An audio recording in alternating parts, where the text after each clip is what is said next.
So the old light is just starting to fade. It's about 6:30 in the evening. It's Friday evening, slog through the traffic. You know what traffic's like on a Friday evening, everyone trying to get home for the weekend. Got here, suddenly calm bliss. I'm just listening to the animals, you know, the birds and the countryside going from a sort of a day routine to a night routine, you know, and the sounds are changing. Suddenly there's this sort of air of quiet and calm and a different type of activity starting to take place. I've got a little bit of dinner on. I'm probably just going to have a nice quiet evening to start my weekend in the woods. I'm going to get up in the rooftop tent in a bit and have a little bit of a read after I've done myself some dinner, some sort of evening meal. So I think I'm going to have sort of chicken tikka. I did pick up a lovely fresh loaf of bread from the farm shop and a little bottle of milk, so I've got all the luxuries of home really, and that's probably just going to be a little bit of a snack before I have my evening meal.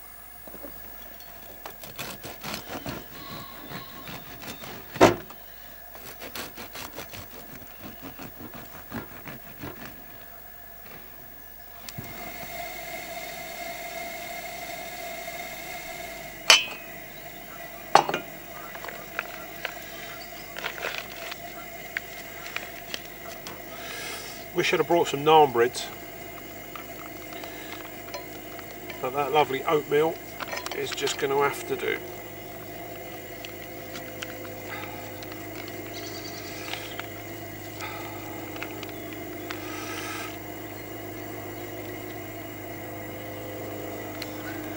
Yummy.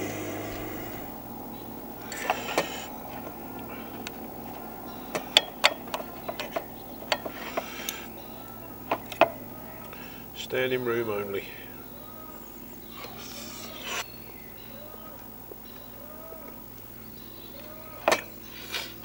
No, that will definitely keep the wolf from the door. Nice hot food. Doesn't get any better than that, people. So this is my head torch. In the back there are 3 AA batteries. All I do is turn the middle one around so it's around the wrong way. It just means that if it comes on in my pack that the batteries can't go flat. So next time I get it out, all I do is pop the back off, turn the battery around the right way, and I'm guaranteed that I haven't got a head torch with flat batteries. Okay, so pretty much everything in the woodland is either awake and out and hunting, or tucked up asleep. It's really gone to real sort of silence now. It's pretty much pitch black, and still, you know, relatively early. It's about maybe 7:30, 8 o'clock in the evening, but I've had my evening meal, everything's packed away for my nighttime routine, and I'm kind of ready to settle down. I've put a flask of coffee in the rooftop tent, I've got a pea bottle up there, and I've got a bar of chocolate if I get peckish in the night. So that's me pretty much fixed. I'm going to get my head down, up at the crack of dawn tomorrow, and we'll crack on and see if we can't make some half interesting films for you in the woods. Wow, morning everybody. The woodland is starting to wake up. I've had owls kind of to wooing all night, you know, they're sort of male female communications. You've got crows in the treetops, we've got pheasants flapping around on the ground. I can hear the geese in the field. There was a couple of bulls all night long sort of coughing and barking at each other.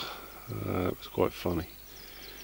I've heard badgers in the woods overnight, you know, and it's only a tiny little bit of woodland really, you know, but it is absolutely teeming with life, you know.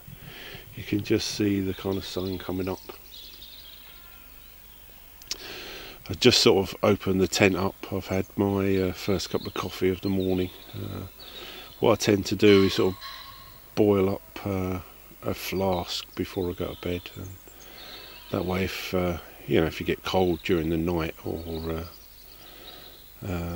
you know, peckish or whatever, you can have a kind of warm cup of coffee. And So I've had my first cup of coffee. So like I say, it's about 5.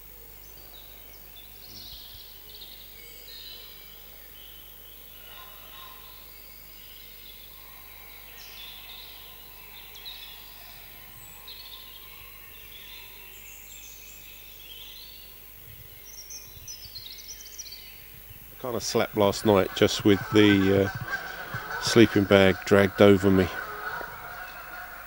I did close the tent down, but you could just about hear what I've kind of woken up to. You know, the geese seem to be in full voice. Crows in the top of the trees have just left to find breakfast, I think, and the pheasants have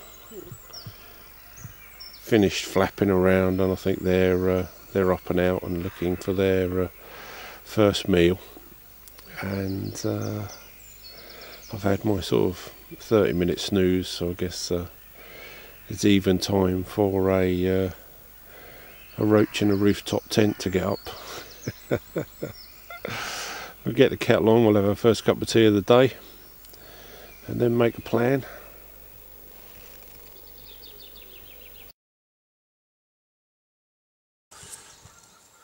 Wow, morning everybody.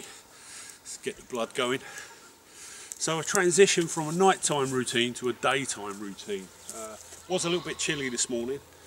Only now really thinking about taking a good woolen hat off, putting it away. I've had my woolen fleece on this morning, and now I've had my first cup of tea, I've had a little bit of a warm up. I've just taken it off because I'm going to start kind of moving around and hopefully generating my own body heat and keeping warm. So they're two things that I highly recommend that you kind of invest in to take in the field. A nice woolen fleece and a decent hat. You know, qualities of woolen clothing is that even if it's absolutely soaking wet, so if you dropped it in the bath and just wrung it out and put it on, it would still retain 80% of your body heat, so nothing better than that. The other thing that's an absolute old favourite of mine is kind of a standing joke. Anyone that's seen my Something About a Soldier film with me and my friend Albert, well, we used to tell people that we joined the army BG, and everyone would kind of ponder on it, and eventually someone would say, BG, what does BG mean? And the answer to that is before Gore-Tex. We just used to go out there and get soaked to the skin. If you could afford a good Gore-Tex kit, then obviously it's worth its weight in gold.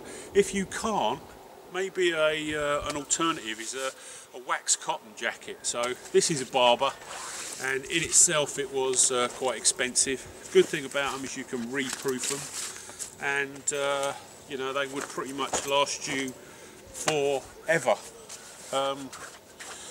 This one I've had an awfully long time. It was quite expensive, but I think this is worth its weight in gold, you know. So a good alternative for the outdoors, you know, it's a good wax cotton jacket. What I would say is don't buy one with a heavy lining. So if you look at this one, it's just got a thin cotton tartan lining, you know, loads of pockets. It's got game pockets inside, 2 big pockets on the outside. It's got sort of slit pockets to keep your hands warm. But if you get a heavy, maybe even a quilted lining, the trouble with that is it won't pack up very small, you know, and then you'll have trouble. This one really, if I pack it properly, I can get it small enough to go in a pouch.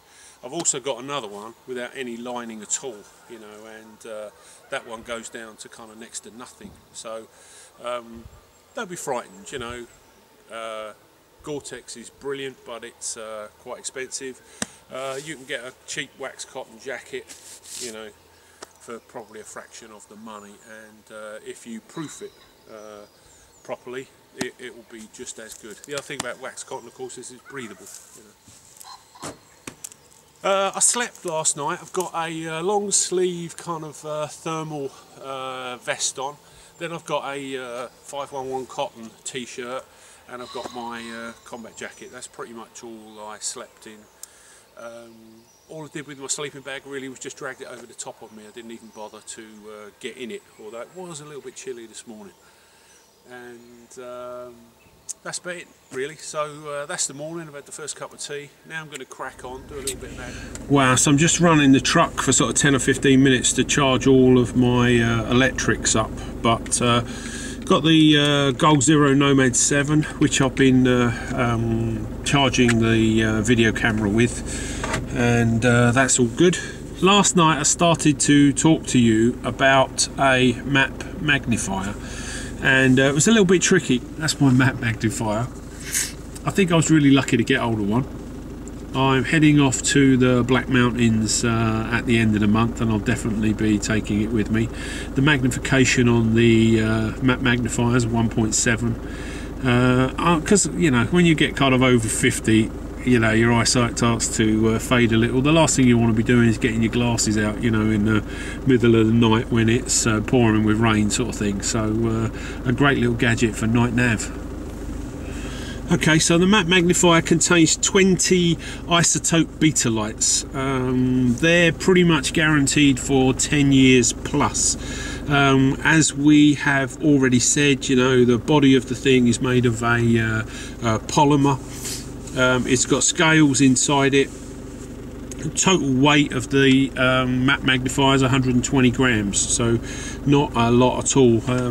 66 by 66 by 35 mil are the dimensions of it, and the illumination colour inside it is green. So it's a little bit tricky to film for you, because obviously if I put light on, the map magnifier's lighting source diminishes, but you can see the scales within it. It's 1.7 magnification, 6,400 mils is north, 3,200 is south. You've got a 1 in 25,000 and a 1 in 50,000 scale within the device, and you've also got a circle which kind of indicates your compass headings, really, you know, from north all the way round in a circular motion to north again. But this is a map magnifier and 1.7 magnification. Absolutely brilliant night navigation aid. Obviously you retain your night vision. Haven't been able to find one of these since I left the mill, but in the military the devices were filled with tritium gas, and tritium gas is the sort of thing they have in military night sights to indicate your point of aim. But tritium gas is radioactive, so this is the civilian equivalent. Like I say, an absolutely brilliant device to have in your pocket for night navigation. I want to talk about this kind of bushcraft bed, or yeah, bushcraft bedding systems really, and just have a little natter about that for sort of 10 or 15 minutes. So these logs are the typical sort of bushcraft bed, you know, where you elevate a bed on a couple of big logs, build a platform off the ground so the heat can get underneath it, put some boughs on top and sleep on top of that. Processing logs like this in the wilderness with a saw and an axe is incredibly labour intensive. You know, ultimately we want to be working at a rate at which we don't sweat. You know, cutting logs like this would be a proper workout. But I'm going to arrange these logs just so you can see, you know, the run-of-the-mill traditional way these materials would be used to make yourself a bed. So very quickly, very roughly, you know, that's getting you about 6 inches off the ground.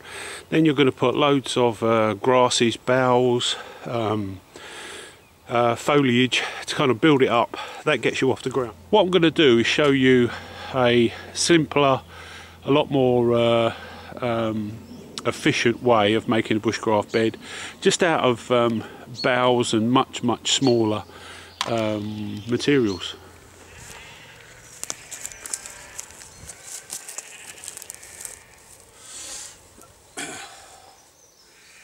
Okay, so I'm going to make this out in the open for you, just so that you can see what's going on. But the ideal, of course, is to find something that's going to give you a little bit of shelter. So perhaps a hollow, maybe building it next to a big log, anything that will take the wind out of the air, because obviously, you know, wind chill is going to whisk away your own body heat.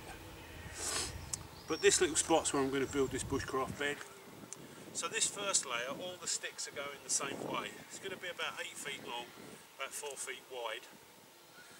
The next layer are going to be at 90 degrees. And then the layer on top of that is going to be lengthways again. We're going to keep going like that until this layer is at least 12 inches deep. And then on top of that it's going to have another 12 inches of grass or of foliage or straw. But that will get me off the ground good, sort of, once I lay on it, it should get me off the ground a good kind of 18 inches. And that is going to stop the ground sucking the heat out of me, as I said earlier. You know, but I'm going to keep going, build this up for you, give you a good look at how it's constructed and what it looks like in the end.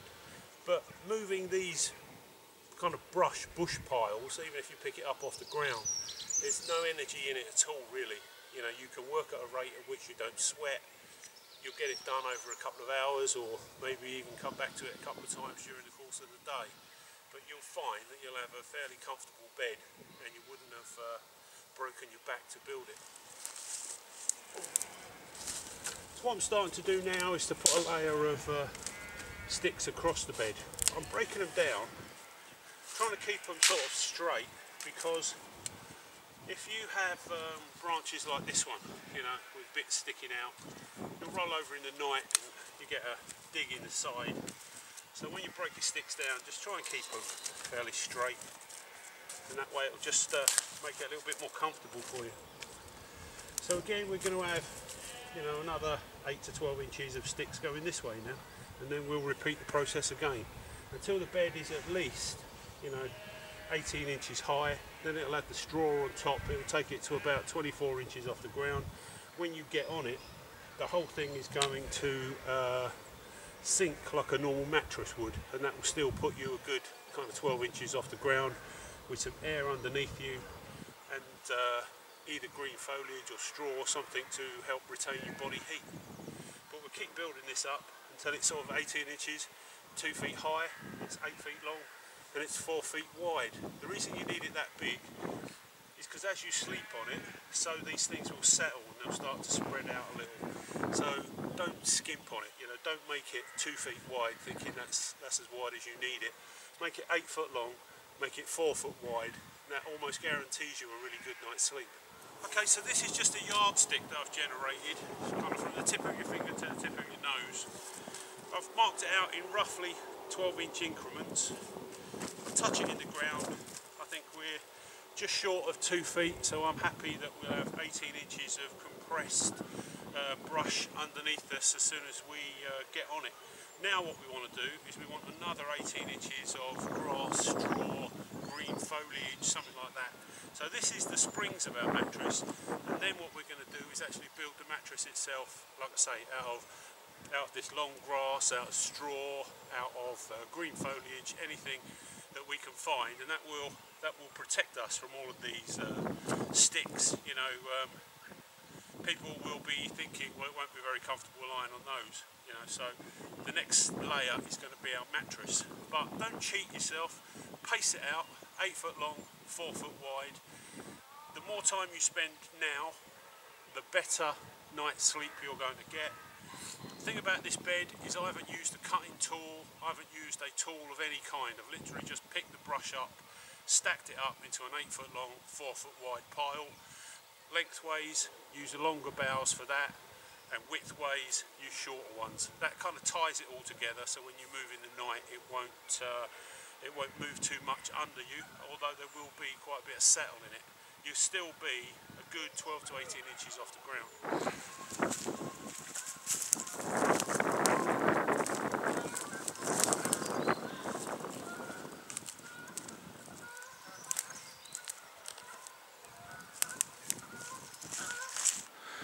Okay, that bale of straw is what I'm going to be using for phase 2. Like I say, this is the first day of spring really, and I don't want to be tearing up the woodland with all the new growth coming through. But you could use grass, you could use green foliage of pretty much any type.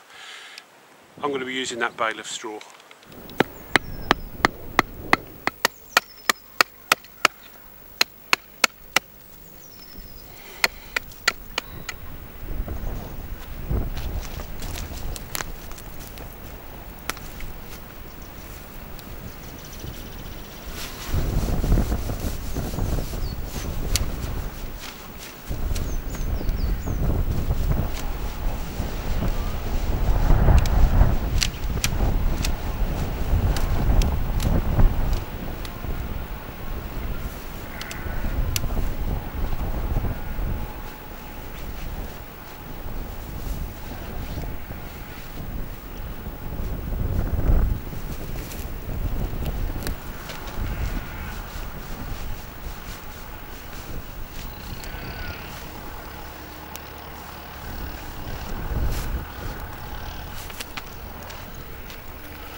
to sleep right now.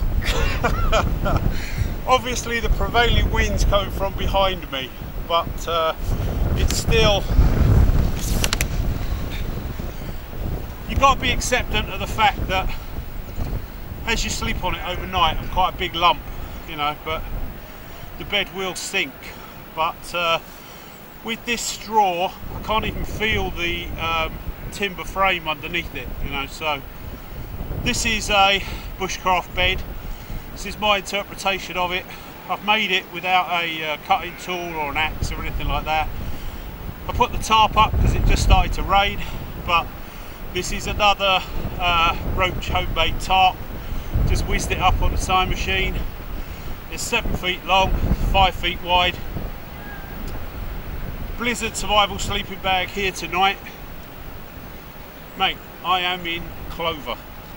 Smell of the straw is absolutely lovely, you know. Well, this is a big job done. It's still pretty early, it's only 9:30. Got my bed fixed up for tonight. Only thing we've really got to worry about is if the wind changes, but apart from that, this is us fixed. Like I say, I'll be sleeping in the blizzard sleeping bag.